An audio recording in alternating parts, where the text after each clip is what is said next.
Fotbal miluje celý svět, góly, sláva, miliony fanoušků. Ale co když za leskem trofejí číha stín?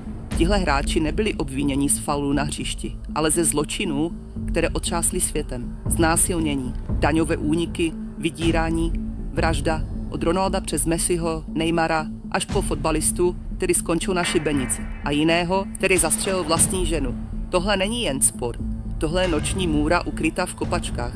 Než tě tohle video pohltí, dej odběr a klikni na zvoneček, protože realita je horší než horor a já ti ji ukážu. V roce 2009 to mělo být další vítězství pro největší hvězdu světa. Místo toho noční můra. Cristiano Ronaldo, ikona a idol, ale podle obvinění násilník. Catherine tvrdí, že ji v hotelovém apartmá v Las Vegas Ronaldo sexuálně napadl. Ten však přiznal, že k pohlavnímu styku došlo, ale že to bylo dobrovolné. Podepsali dohodu o mlčenlivosti a přijala odškodné $375 000. A pak ticho. Až do roku 2017, kdy Football Leagues odhalili pravdu. Kauza se znovu otevřela. Ronaldo čelil žalobě. Catherine požadovala náhradu $25 milionů. Policie ale kvůli nedostatku důkazů případ odložila. Civilní soud žalobu později smetl kvůli chybám právního týmu žalobkyně. Ronaldo nebyl odsouzen, ale oblak podezření nikdy nezmizel. Mezitím přišlo další obvinění, ale tentokrát z daňových úniků ve výši 14,7 milionů eur. Ronaldo v roce 2019 přiznal vinu a soud mu udělil trest odnětí svobody v délce 23 měsíců. Zaplacením téměř 19 milionů eur na trest nedošlo a Ronaldo tak zůstal bez záznamu v rejstříku. Na hřišti zůstal hvězdou, ale mimo něj se jeho image nenávratně změnila. Byl to hrdina trávníku z Hradce Králové, bývalý ligový fotbalista, policista a otec 2 dětí. Ale 11. ledna 2013 se něco zlomilo. Martin Barbarič přijíždí do centra města. Jeho ex-manželka právě skončila směnu v salonu. Ta ale nečeká, že ji sleduje a že v ruce drží legálně drženou zbraň. 2 výstřely, jeden do břicha, jeden do hlavy. A pak další výstřel. Tentokrát do vlastní lebky. Před očima svědků, uprostřed dne, naproti budově krajského soudu. Zpočátku šok, pak otázky. Proč? Hazardní dluhy, zoufalství, rozpad rodiny. Barbaris se propadl do spirály temnoty, z níž viděl jen jedno východisko. Vraždu a sebevraždu. Zanechal 2 děti. Tragédie, která nemá konce. Mrazivá připomínka, že démoni minulosti si často vybírají tvář těch, do kterých bychom to nikdy neřekli. Poznáš moment, kdy už je člověk nebezpečný? Napiš to dolů. Na hřišti Bůh, mimo něj obžalovaný. Lionel Messi, největší fotbalový talent generace, idol milionů. A přesto v roce 2016 vstanul před soudem. Ne kvůli skandálu, ne kvůli násilí, ale kvůli milionům, které mizely v daňových rájích. 4,1 milionů eur. Belize, Uruguay, falešné firmy, všechno, aby se vyhnul daním. Své finance svěřil prý svému otci a poradcům, ale on tvrdil, že hrál jen fotbal. Soud to odmítl a odsoudil ho. Udělil mu trest 21 měsíců podmíněného vězení a pokutu 2 miliony euro. Byl oficiálně vinen, ale Messi se do vězení nedostal. Stačilo zaplatit a odejít. V televizi běžely zápasy, v novinách titulky Messi podvodník.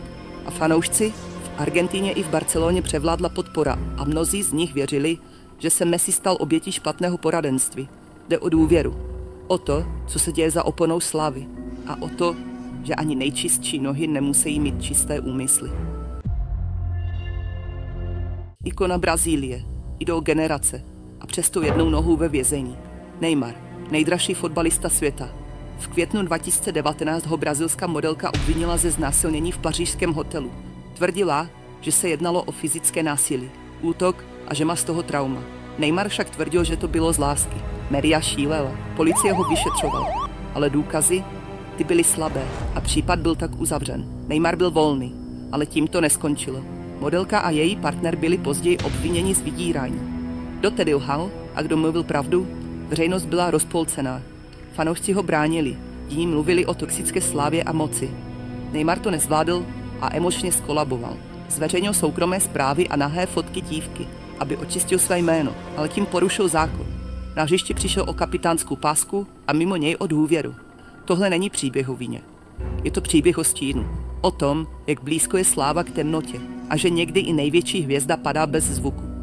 Byl to plán na výdělek nebo na pomstu? Dej vědět, co si myslíš. Říkali mu čínský zázrak. Hrál za reprezentaci U20. Měl slávu, peníze a budoucnost. A pak sadil všechno. Doslova.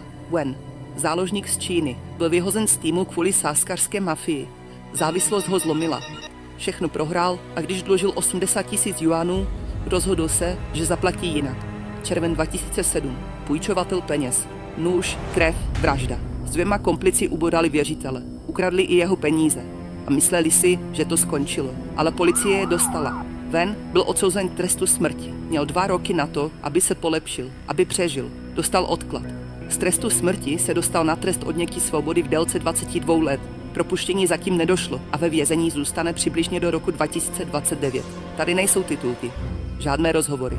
Jen ticho věznice a jméno, které si svět nepamatuje. Ale my si ho připomeneme, protože i anděle padli. A někteří padli hodně hluboko. Francie. Reprezentační sraz. 2 spoluhráči a 1 video, které nemělo nikdy existovat. Matteu Valbuena dostává anonymní výhrušku. Zaplať, nebo celý svět uvidí tvoji intimní nahrávku.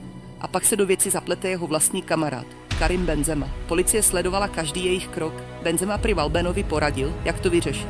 Ale soud řekl, to nebyla rada, to byl nátlak. Proces trval 6 let, Benzema neustále popíral vinu, ale v roce 2021 padl verdikt. Vinen. Vydírání, podmínka, pokuta 75 000 eur a záznam. Navždy. Francouzská reprezentace ho odstřihla. Fanoušci byli rozděleni. Polovina ho nenáviděla, polovina tleskala. Benzema v roce 2022 vyhrál Ligu mistrů a dostal zlatý míč, ale každý jeho triumf zůstane navždy poznamenaný jedinou otázkou. Měl to být mistr světa nebo mistr manipulace? Pomoc kamarádovi nebo manipulace? Co bys udělal ty? Jeden vraždil, druhý podváděl, třetí jen mlčel.